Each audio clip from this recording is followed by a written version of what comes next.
So when is he finally going to learn the lesson from his predecessor's mistakes and explain where the money is coming from for his own completely unfunded £46 billion promise to scrap national insurance?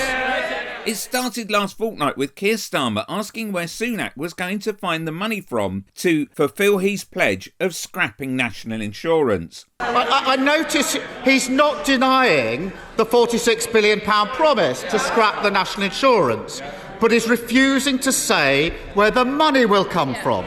And we've been trying for months to get to the bottom of this. So now's his chance. No more spin, no more waffle, no more diversion. I know that'll be difficult. He can either, Mr. Speaker, this is the choice, he can either cut state pension or the NHS that national insurance funds, that's route one, or he can put up income tax. Which one is it? Asking the same question over. So I'm going to give him another chance. And over again.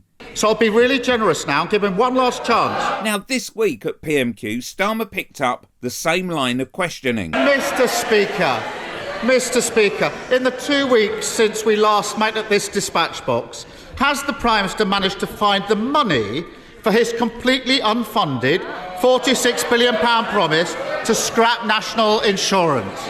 Of course, Sunak's retorts are usually an avoidance of actually answering the question, and then he diverts it to an attack on Labour.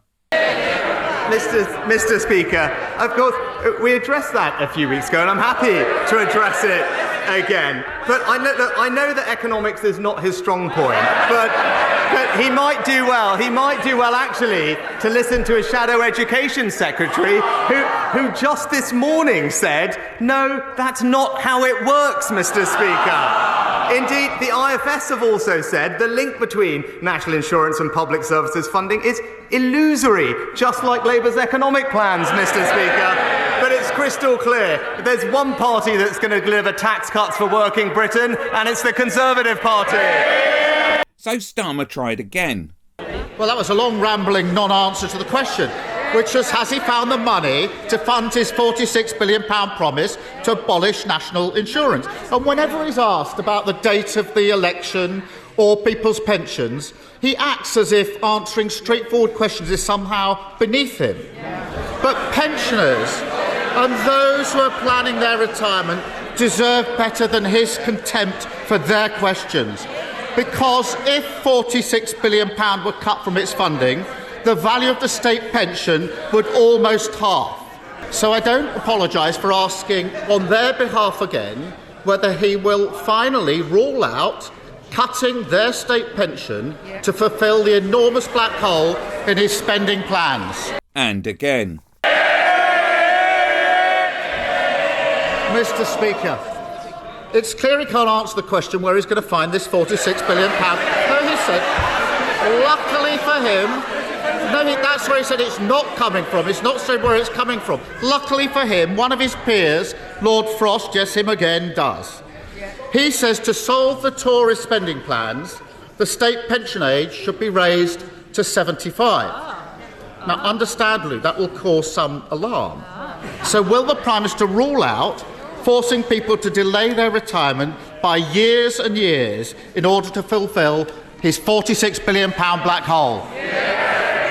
It seems that Sunak's just throwing out idle promises, hoping something will stick regardless of whether or not he can implement it. He wants to abolish national insurance. It'll cost £46 billion, and he won't tell us where the money is coming from. We're no closer to an answer. I'm going to persevere, because last year the Prime Minister was apparently drawing up plans to remove the winter fuel allowance from pensioners. His Paymaster General went a step further. He said these are the sorts of things that we need to look at. So will he now rule out taking pensioners' winter fuel payments off them to help fund his £46 billion black hole? I'll spare you listening to the empty rhetoric of Sunak, but here's Starmer for the last time. Mr. Speaker, is it any wonder that his MPs are following Tory voters in queuing up to dump his party? And even the mayors that he's apparently pinning his political survival on don't want to be seen anywhere near him, because until he starts setting out how he's paying for his fantasy economics, he's got a completely unfunded £46 billion promise that puts people's retirement at risk.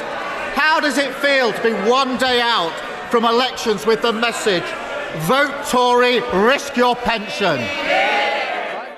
Click here for a video on the great record funding for the NHS lie.